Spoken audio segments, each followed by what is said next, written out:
Hello fellow Clashers! Welcome to another episode of Challenge Winning Decks with KairosTime.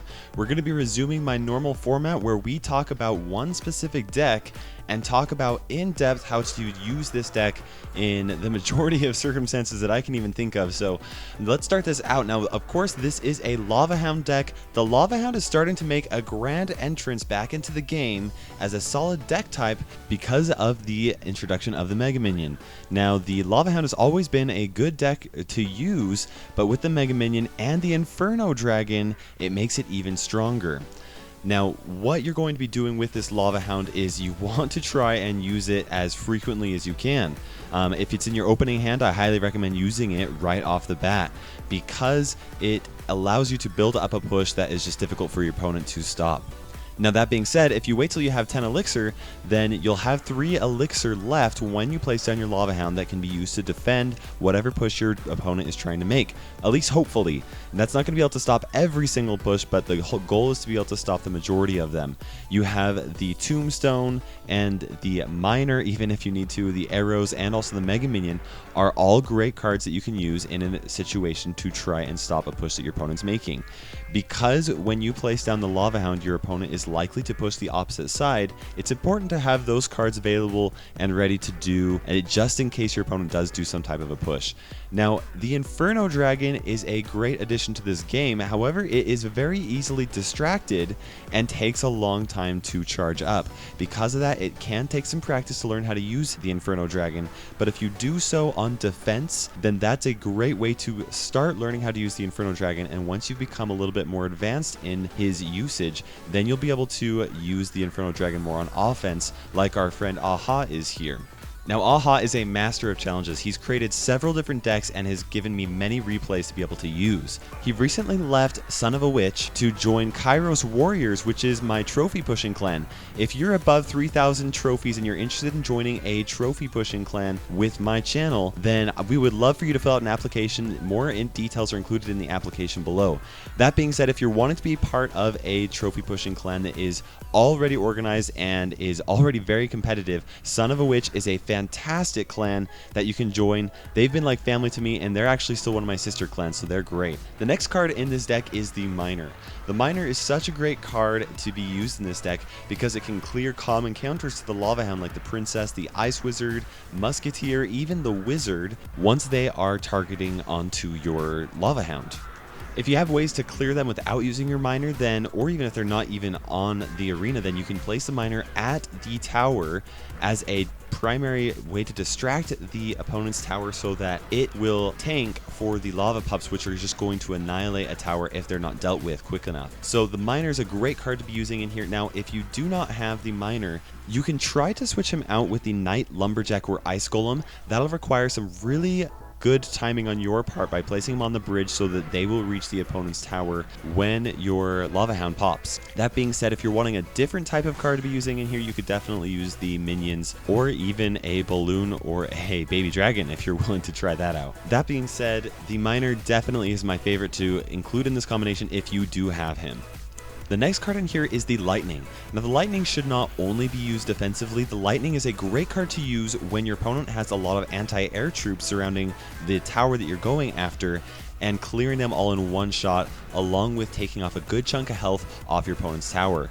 You can also use it as a way to get rid of some remaining damage on an opponent's tower. It's a really good card to be using in here. Now, if your opponent does have the Elixir Pump, you can use the Lightning to clear your opponent's Elixir Pump. That being said, their pump will still produce 1 Elixir, so you'll want to make sure that the trade is worth it, and if you can, get another troop taken out as well. The next card is the Tombstone. I love the Tombstone in this deck. It is perfect because of how you can use it on defense. It'll stop a Hog Rider, a Mini P.E.K.K.A, the Prince, and it'll even take some damage from a Mortar or Expo as a last second ditch to try and stop them from dealing damage onto your tower. I love that it can be used to distract enemy Lava Hounds, which you're going to be seeing in this match. Aha is going to be using the Tombstone to distract the enemy Lava Hound so that it doesn't deal as much damage on the tower, and it gives you more time to try and clear that Lava Hound and those lava pups. One thing that I also like about the Tombstone is how good it is at being an offensive card as well. When you have your Lava Hound put down on the map at the lower left or lower right hand corner, if you're able to get the Tombstone down without having to worry about an opponent's push, then that's a great time for you to place down the Tombstone. The Tombstone is going to be able to send some 1 elixir skeletons, which alone aren't that big of a deal, but by doing that, once your opponent's tower locks onto your Lava Hound, then those little skeletons can either work on defending troops or even do some damage onto your opponent's tower. It's a great card to be using, especially because all air decks have a difficult time facing against opponents that have strong ground pushes.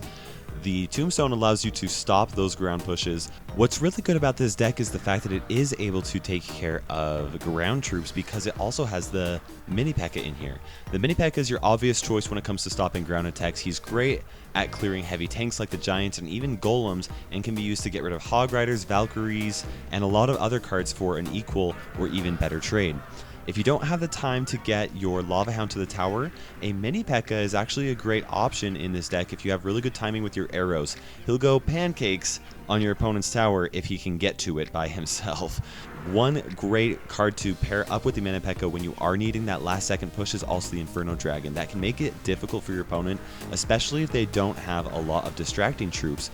I've even had some success using the Mini P.E.K.K.A and Lightning combination if my opponent uses something like the Cannon or even Ice Wizard to stop it. The Mega Minion in here is such a powerful card. Since its release, the Mega Minion has become one of the most popular cards, and for good reason. It can successfully defend against a lot of cards single-handedly and is a great troop to support your Lava Hound.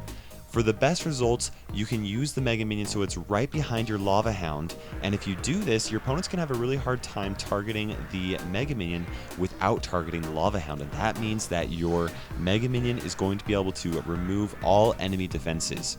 The next card and the last card in the deck is the Arrows. Arrows are the obvious choice when it comes to this deck over the Zap, because princesses, minions, minion hordes, skeleton armies, all of those are really a lot more of a threat to this deck than any of the cards that are zappable. Now, if your opponent has the minion horde, you should always save the arrows for the horde because of how good the horde is at countering the Lava Hound.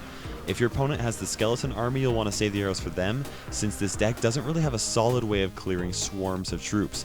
Now, if your opponent sends down just a skeleton army down the lane, you can use a Tombstone in the middle of the arena, and that does a pretty good job at allowing your tower enough time to clear the skeletons before they're going to do any real damage to your tower. What we're seeing right here is the challenge-winning replay that Aha was able to get to for using this deck. While we're watching this, I did want to talk about some different matchups when it comes to this game. When you're playing against Hog Rider decks, you're not going to have a hard time playing against Hog Rider decks. It's not a difficult matchup. Just make sure you have a good, clear way to clear the Hog Rider after the Lava Hound goes down, and you should be good. The best way to do that is with the Mega Minion, or even with the Tombstone if you can. If you need to wait 1 elixir to place down a Mini P.E.K.K.A to stop a Hog Rider, that's fine. You still shouldn't get too much damage on your tower. That being said, if your opponent is able to get a tower, I've still had luck using this deck against a Hog Rider deck in overtime, as long as I'm able to get rid of the opponent's tower. When you're playing against other Lava Hound miner decks, this can be a little bit difficult to play against, but as long as you know your opponent has the Lava Hound, you can overcome them if you're really careful. You can use the Tombstone as a distraction against the Lava Hound, and you can also just make sure that you place your Lava Hound after your opponent does, so that you're going to be able to defend on your side of the map and then counter with a very strong push using the Inferno Dragon and the Mega Minion behind the Lava Hound.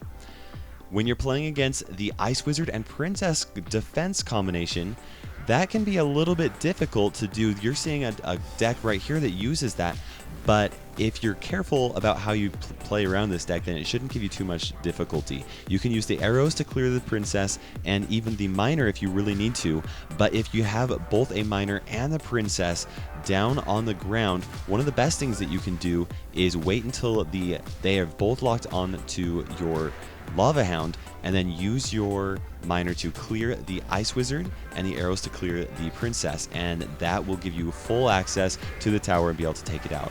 Spellbait decks are some of the hardest decks to face when you're using this deck, because it only has the arrows for clearing it. Try and save the arrows for minion hordes and use the Tombstone against those skeleton armies and you should be pretty good. Honestly, the best way to face that type of a deck is just to place the Lava Hound, and when you have the arrows and the Mega Minion ready, once you've defended, focus on your push to get a victory. Here we're watching Aha in the final moments of this challenge. He knows that he's won, his opponent knows that he's won, and so he's just letting that happen. I hope you enjoyed this guide. If you have a challenge winning replay that you want to share, go ahead and join Kairos Studios, my clan that is just made so that you can share your replays with me. Thank you so much for watching. Make sure that you like and subscribe. This is KairosTime ticking by, and we will see you in the arena.